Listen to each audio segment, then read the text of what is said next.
Opportunity Knocks by nikkiRA, Chapter 15. He wakes up to a very loud, very angry sounding clearing of the throat. He also wakes up to the sun bright in his face and a really sore back. Also, Jason is there, and he's flying, and his arms are crossed, and he looks pissed. Are you kidding me right now? And it sinks in rather quickly. He is still on top of the roof. Will is still beside him. The day had changed. Will, he shakes him. Will, it worked. Wake the fuck up, Solus. Gods, your dad is the literal sun. Get up. Is anyone going to explain to me what the hell is going on? Nico looks back at Jason, and he is grinning, and honestly, it kind of feels like he can fly too. Jason, oh god, holy fuck. Hang on, I'll explain. Let me get down before Chiron sees. I should report you, Jason mutters as he lands. Chill out there, Mr. Predator, and let me explain this. I think I pretty much got the picture here, Nico. No, you really don't. How did you know we were up there? Will interjects to ask. He is holding Nico's hand, which isn't a new thing, but fucking hell. I went to try and get you this morning, like I normally do, and you weren't there. And I checked with Percy and everyone, and then I checked the Apollo cabin, and guess who was also missing? He levels a glare at Will. And then I remembered all the strange fucking noises I had heard last night, and I was right. And I can't fucking believe that you were making out on top of my cabin. How do you... We were not. You might want to go see Drew about that huge mark blooming on your neck there, D'Angelo. Nico glares at Will, utterly mortified, but Will doesn't look even remotely apologetic. But honestly, it doesn't even last. He doesn't care. He throws his arms around Jason, and he almost wants to cry. Nico, what the hell is happening here? And so he has to explain, again, giving Jason a quick rundown of everything that had happened. And this is like the fourth time I've told you this, but it worked. I fixed it. I fixed it, Will says. Thank gods, I never thought I would see this fucking day. This is my favorite day. Holy shit. Jason looks slightly horrified at the story he had just been told. Nico, that's... Wow. Wow. I'm still angry at you though, he adds, although Nico can tell he doesn't mean it. They head to breakfast, and when they get there, Billy comes bounding over. Did it work? He asks, which is kind of a stupid question, since if it didn't work, he wouldn't even be here. But Nico is too fucking happy to point this out. Yeah, he says. Billy fist pumps the air, which is kind of weird, but who the fuck cares? Sweet, what'd you do? He exchanges a glance with Will, who looked just as reluctant to explain what had happened to a 10-year-old. It's kind of... I'll tell you when you're older. Billy turns to Jason. That means they kissed, right? Jason bursts out laughing, while Nico splutters. I like him. I like him, Jason says. Yeah, they kissed. Who did? Oh my god, there is no privacy at this fucking camp, Nico mutters, as Percy comes up and slings an arm around him and Jason. Will shoots him a look, and Nico knows what he's thinking. Technically, there are two answers to that question. He decides it'll be much easier to get through this day if he explains to everyone collectively instead of to each person individually. So he tells Jason and Percy to get Piper and Annabeth, respectively.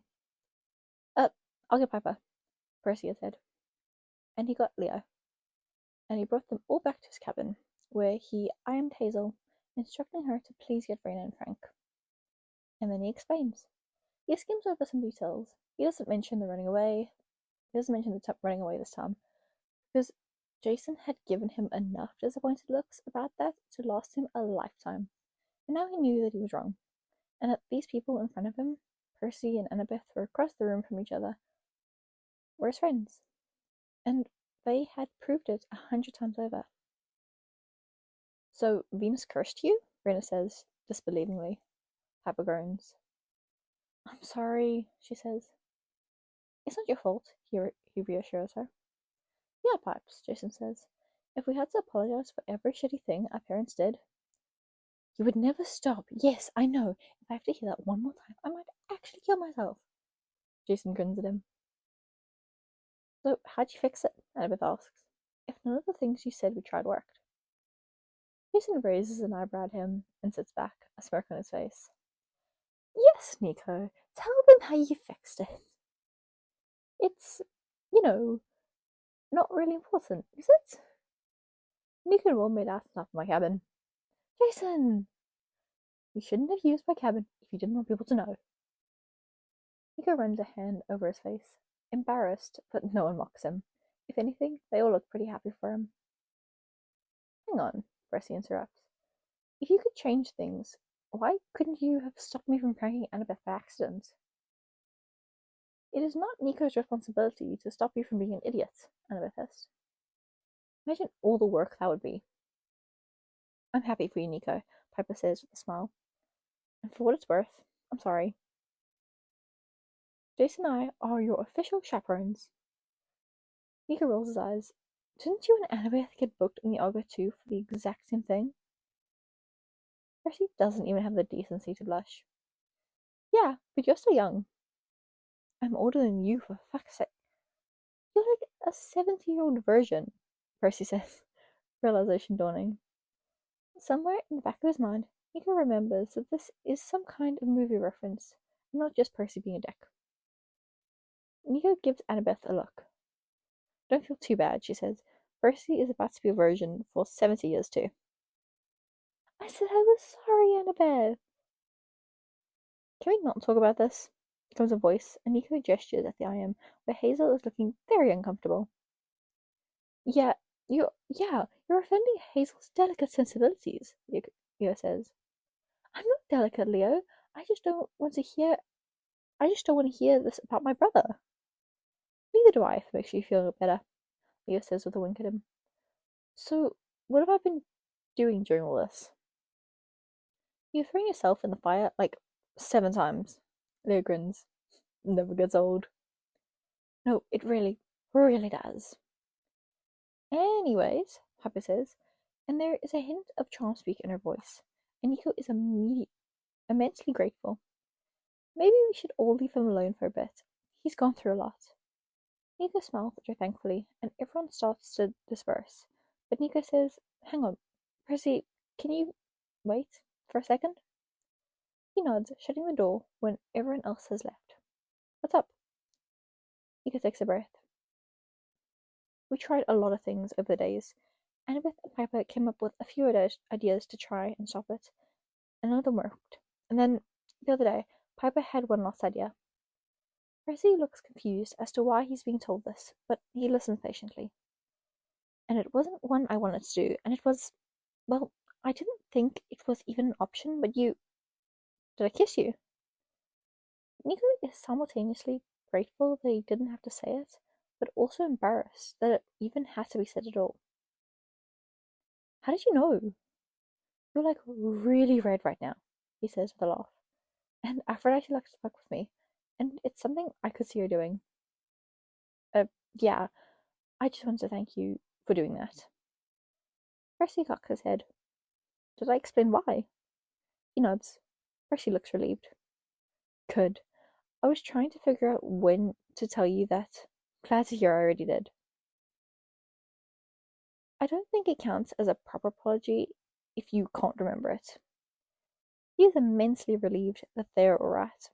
He wasn't sure if he should tell him, but he decided that it wasn't something that he could just hide, and besides, he wanted to tell Percy how much it had meant to him that he would even do that. Hey, I kind of went above and beyond normal apologizing. Nico rolls his eyes. Can you, not tell anyone? Yeah, he says with relief. You can tell Annabeth if you want, but you have to get her to talk to you first. Seriously? You couldn't have stopped that? I was a little fucking busy. Percy laughs and slings an arm around him as they leave the cabin. Because it's a camp filled with teenagers, the fact that Nico and Will had spent the night together spread through rather quickly. Chiron calls them both to the big house and stares them down sternly. Can I just say you have no actual proof that this happened? Nico says before he can start. Chiron gives him a very dry look. I'm 3,000 years old, Mr. D'Angelo. Oh, that was formal. I will give you some leeway because of the situation you found yourself in, but I will assign you both a chaperone if I find it necessary. Percy and Jason already volunteered for that job, Nico mutters, more snorts. Chiron gives them one last stare down before dismissing them. They manage to make it outside before they start laughing. Will grabs him and drags him to the side of the big house, pushing him up against it and kissing him firmly. If Jason and Percy have to follow me around because you don't know how to control yourself, then I'm going to kill you, he says, although he doesn't exactly put a lot of effort in pushing Will off of him. Will just smiles against his lips and kisses him again and again. That night at dinner, Billy gets claimed. He is eating beside Nico when something appears over his head, and the rest of the campers all fall silent. What is that? Someone asks. Karen goes over to inspect, and Billy seems to just notice that it's him everyone was looking at. Those are all the signs of the Muses, the daughter of Apollo says. She's right. It's the symbol of the 9 Muses, all in a circle that is hovering above Billy's head. How many mothers does he have? Leo says. Nico starts laughing. Everyone turns to look at him. Does that mean what I think it means? He asks Chiron, who nods. It is, appropriately. The in the cabin, who understands next. Nimison, Annabeth says. What does it mean? Billy looks very uncomfortable. For someone who talks so much, he doesn't seem all that thrilled to be the center of attention. She's a Titan. Is that allowed? Obviously, Karen says, pointing to the undeniable proof that is Billy himself. Billy tugs at his sleeve. What does it mean? Nimison was the mother of the 9 Muses. She was also the goddess, well, the Titan, I guess, of memory. His world was so goddamn His world was so goddamn complicated. That's why she said you were getting vibes from him. What? That's why you said you were getting vibes from him, he shouts across to Will. I did? Well, on one of the days, anyway. Nimison was the mother of the Muses. Art, poetry, all that fun stuff you're really bad at. Will flips him off. Is that why I can remember things? Billy whispers to him. About you? Nico nods. Yeah, it does. So Alana would be her daughter too, right? Most likely, yeah. Billy looks back down at the table.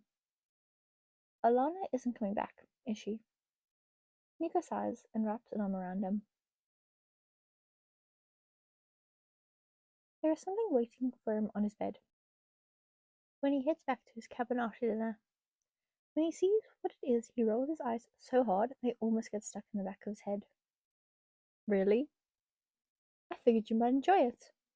He turns around. His father is lounging against the wall. It is a copy of Steel Magnolias. You fixed it, I see. I'm going to assume that means thank you. His father shakes his head. I'm thinking of a punishment for when Dolly Parton dies as we speak. Nico laughs. Then he thinks about what happened at dinner and he asks. There's a child here, a boy. He is a son of Nimison. He had a sister. Her name was Alana. Is she? Hades nods. She is dead, yes. Nico slums. Shit. Life as a demigod is not easy, Nico, his father says, as if Nico didn't already fucking know that. That boy would be dead as well if it were not for you. Think of that instead. And he will have you. He raises his eyebrows. Did you read some kind of parenting book? Eddie scowls. One of these days you are going to be struck down for your sarcasm, and you deserve it. Thanks, father, he says dryly. Hey, sighs. I'm proud of you, Nico. Literally, all I did was make out with a dude. I dragged a statue across the world and almost died along it, doing it. And this is what you're proud of? Hades makes a face. On that note, he says, he puts a hand awkwardly on Nico's shoulder before disappearing into shadows. There is a knock on his door, and Jason comes in. He is about to speak when he stops and stares at Nico's bed. Why do you have a copy of Steel Magnolias? You don't want to know. Jason looks like he kind of does want to know, but he turns back to Nico. I want to talk to you. Okay. Were you running away? He sighs. He doesn't want to have this damn conversation again. Yes, but, he says, because he doesn't want to see that fucking face again. I learned my lesson, and we have had this conversation like 3 times, and I swear, everything is sorted now. Promise. Jason looks like he wants to argue, but instead he just says, You swear we've had this conversation before? On the river Styx. Okay, I just want to make sure. I know, Jason. Jason nods and turns to leave. You were the first one I told, you know? Jason smiled widely. I'm glad, Nico. That night, after curfew, Nico sets out again, except this time he doesn't have a rucksack. He just sort of has a feeling. Sure enough, Aphrodite is there. She looks very bright in the darkness of the forest. She grins when she sees him. Hello, Nico. Hi, he says. I'm so happy you figured it out. It wasn't so bad, was it? What would you have done if I never figured it out? Would you have stopped the world so one person could fall in love? But see, that is the best thing about love, Nico D'Angelo. It doesn't matter that it's only between 2 people. It feels like the whole universe. Wasn't it worth stopping the world for? He chewed his lip. It wasn't fair to play with other people like that. Have you ever heard the expression, all's fair in love and war? You, of all people, have had so much of the latter. I thought it was time you got to experience the former. So you stopped the world for one demigod? No, Nico. You are still not understanding. I did not stop the world for one demigod. I stopped the world for you. I stopped the world for Will Solis. I stopped the world for Percy Jackson and Jason Grace and that poor orphan. I stopped it for your sister and for Reina Ramirez Avila. Not that she would be happy about it. He smiles. You are far more important than you understand. Love is far more important than you understand. It is fire, Nico D'Angelo, and if you leave it unattended, it will burn down the forest. I don't understand what you're saying. You would think that 2 walls would have been enough to teach you how You would think that 2 walls would have been enough to teach you how necessary you are, but they weren't, apparently. Listen, I do not like you, and I know, although you are respectful and wise enough not to say it, that the feeling is mutual. But so many underestimate me. So many underestimate my children. Love can build up the world or it can tear it down. And you leaving this place would have started a domino effect that not even I can see the end of.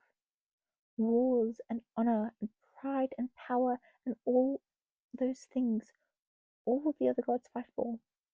They're all fine and dandy, but at the end of the day, who do you go home to?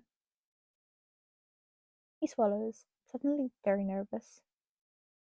He swallows, suddenly very uncomfortable. You are not important enough to stop the world, but you are important enough to stop their world. That's what I wanted to show you. I had to play with time to do it, but like I said, I've been bored lately. You said I would thank you at the end of this. I did, and you are, whether you know it or not. Every time somebody falls in love, they're thanking me, Nico D'Angelo. Every kiss, every touch, every memory, those are all thanking me. Will the gods leave me alone now? Probably not, no. She gives him a wide smile. Now, at least, you will have people beside you, he sighs.